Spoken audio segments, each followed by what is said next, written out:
Hey everybody, welcome back to my channel. I'm not at my house, so that's probably why it sounds a little weird. There's a whiteboard behind me. Backpack is in the picture. So I just wanted to make sure to actually get a video out today. Today I wanted to continue our affective disorder discussion. So last time the last few videos we talked about depression, and which is a unipolar affective disorder. Now we're going to talk about a bipolar affective disorder, which is, well, bipolar disorder. Depression can appear alone, unipolar, and when combined with mania, it becomes a bipolar disorder. If you want to learn more about depression and like a unipolar disorder, just go ahead and see the link below. I have a whole series on it.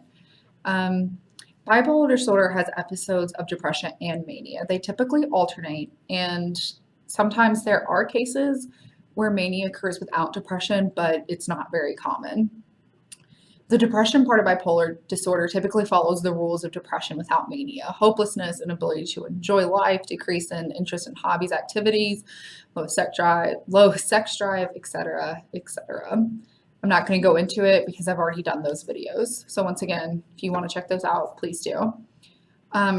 So let's talk about mania. And a lot of times people don't really understand mania. They think it's just, oh, they're not depressed. And that's not really it. Being not depressed is just that, not depressed. Mania symptoms are kind of switched from depression. There's typically an excess of energy with like extreme confidence, sleep decreases, and the sex drive typically increases.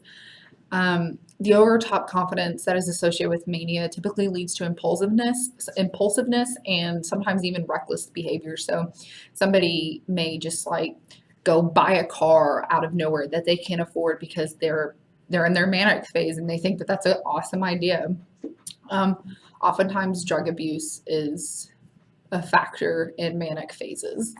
Psychosis can appear in episodes of mania, such as delusions, hallucinations, and paranoia, and really just bizarre behavior in general. I'm sure you can see how this can lead to a misdiagnosis of other disorders that have psychosis symptoms, such as schizophrenia, but it's different because that schizophrenia is schizophrenia and bipolar disorder as well, bipolar disorder. So those are kind of the symptoms. There are typically two types of bipolar disorder 1 and 2. One is characterized by alternating moods of mania and depression. That's the typical one that most people see.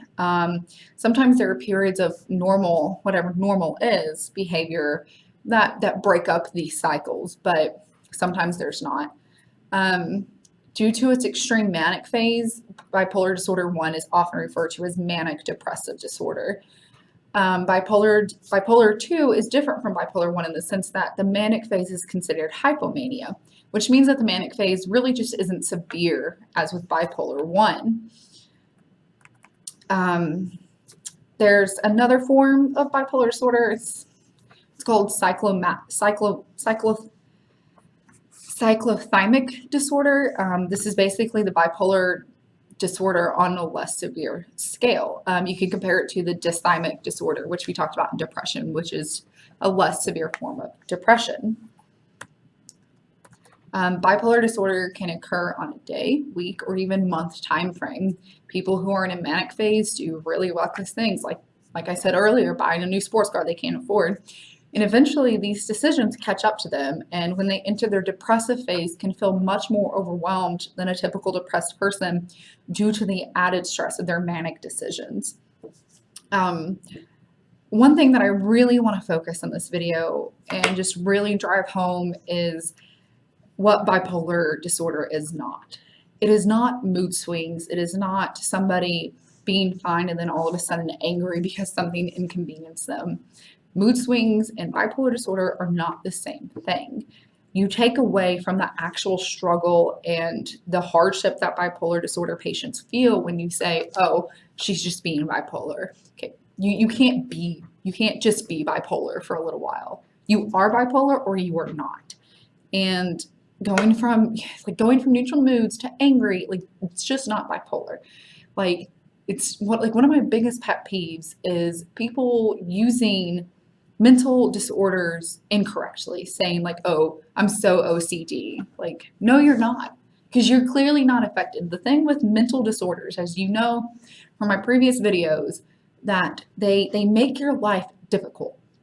And it's not just difficult, it's debilitating at some points. And people with bipolar disorder, I don't have bipolar disorder, so I can't say for everybody, but I'm sure that most of them don't really want you using their struggles and their disorders that can make their life so difficult they can't even live it sometimes, as an excuse to be rude. Like, oh, I'm sorry, I'm just bipolar. Sorry, I was a bitch, I'm just bipolar. Or, oh my God, you're so bipolar today. No, you're not. Stop using it. It's not funny. Stop using it interchangeably. You sound stupid. You sound ignorant, which maybe you are. So educate yourself. Watch my videos. Learn something. Learn that bipolar disorder is not just mood swings. Thank you so much for watching, and to my 9 subscribers, I'm so happy you subscribed, and make sure you share my videos everywhere, and